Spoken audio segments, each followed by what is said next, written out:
Okay. Sige. Ako na ang humihingi ng pasensya sa nagawa ng anak ko. Okay. Sige. Maraming salamat. Shoya! Bumalik ka rito! Shoya! Shoya! Tumawag sa akin ng teacher mo. Teka, ba't basang-basa ang mga damit mo? Tama na, Ma. Siyempre tumalon ako sa ilog. Teka nga lang. May ginawa ka bang kalokohan? Ano bang sinasabi mo? Yung sinabi ng teacher mo. Totoo ba yun? Oo, totoo yun. Pupuntahan natin si Mrs. Nishimiya. Magpalit ka ng damit.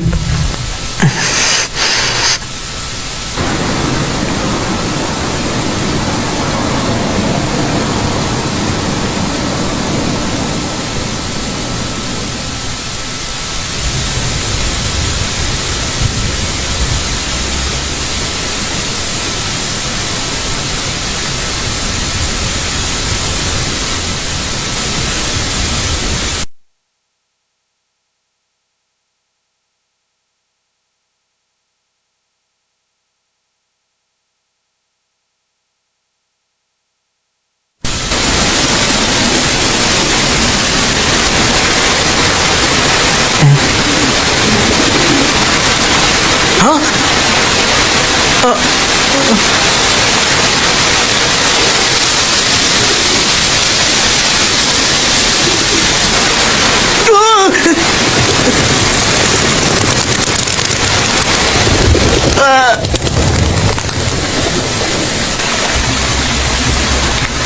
Shoya, umuwi na tayo.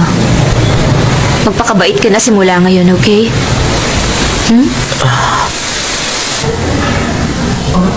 Ba't wala? Ang lahat ng mga taong nagtagumpay ay maraming pinagdaanan sa buhay.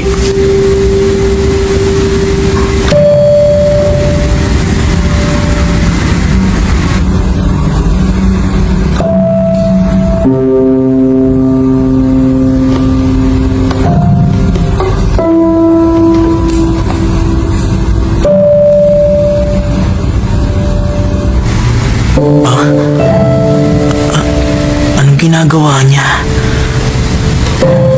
Hoy! Anong ginagawa mo sa desk ko?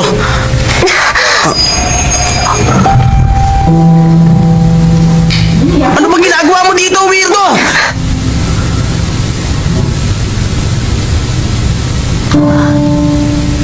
Ang ngiting yan. Huwag ka na magpanggap na mabait! O ano? Kung may sasabihin ka, sabihin mo na! Wala ka nang ibang ginawa kundi ang ngitian ako! Di ba galit ka sa akin? Ano? Magsalita ka! Aray! Ano ba ginagawa mo?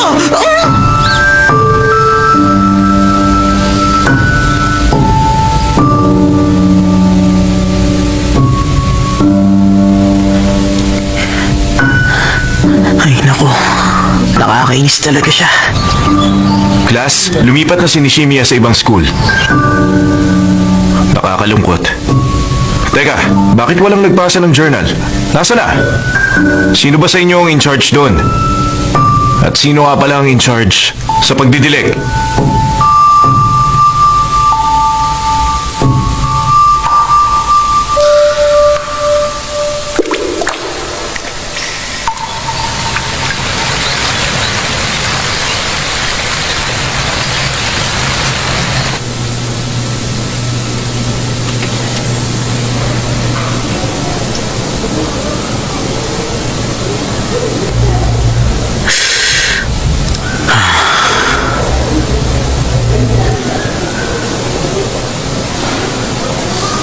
Oh, kumusta ka na, Shoko? Kumusta na?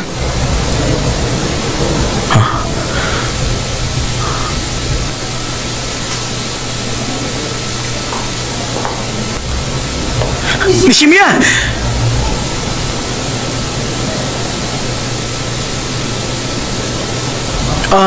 Naaalala mo pa ba ako? Ako yung classmate mo nung grade 6. Ako si Shoya Ishida.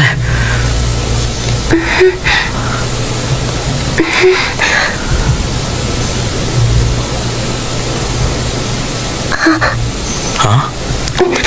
Nishimiya! Sandali!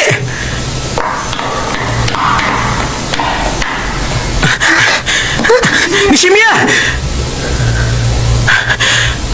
Saan na yun? Nishimiya! Oh! Hi.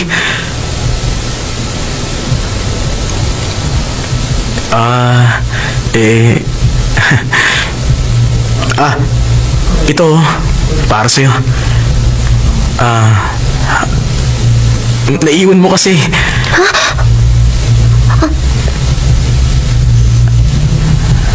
Bakit marunong ako ng sign language? Nag-aaral ako. Teka. Ito. Sa tingin ko, wag mo na lang yan basahin ulit.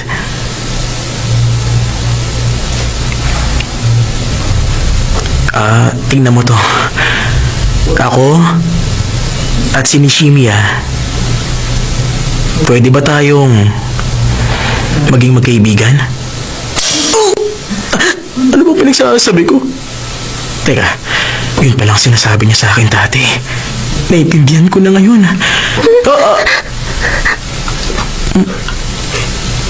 Huwag kang umiyak. Please, huwag ka namang umiyak. Nishimiya.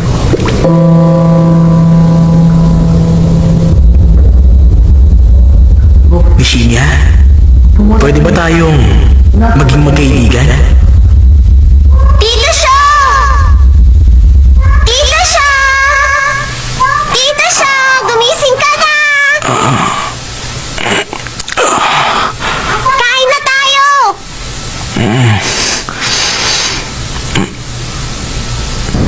Shoya! Gumising ka na! Good morning, Maria. Gising na po si Tita siya!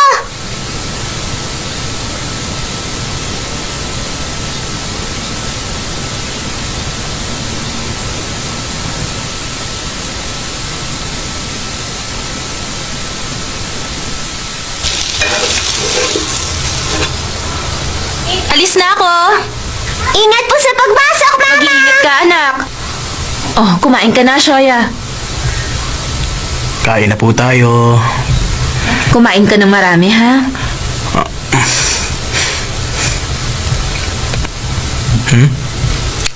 Ano pong meron at mukhang masaya ka, Mama? Kasi naman... Ha? Alam ko nagtatrabaho ka ng maayos. Ibinenta mo ang gamit mo, pati ang sarili mong kama. Sobrang na-appreciate ko ang lahat ng ginawa mo para sa akin. Siya nga pala, anak. May tanong ako. Bakit gusto mong magpakamatay? Ha? Ang totoo po kasi ang daming nangyari kaya ako po nagawa yun. Pero Mama, maayos na po ang lahat. Mabuti naman. Ha? Sabi na tama ang hinala ko eh! Alam ko may malaki kang problema, Shoya! Ibinenta mo ang lahat ng gamit sa kwarto mo! Pati cellphone mo hindi ko makontak! At ano yung mga nakita ko nakasulat sa kalendaryo mo, ha? Nakita ko punit-punit pagkatapos ng April! Mangako kang hindi ka na magpapakamatay dahil kung hindi, susunugin ko tong pera na pinaghirapan mong ipunin!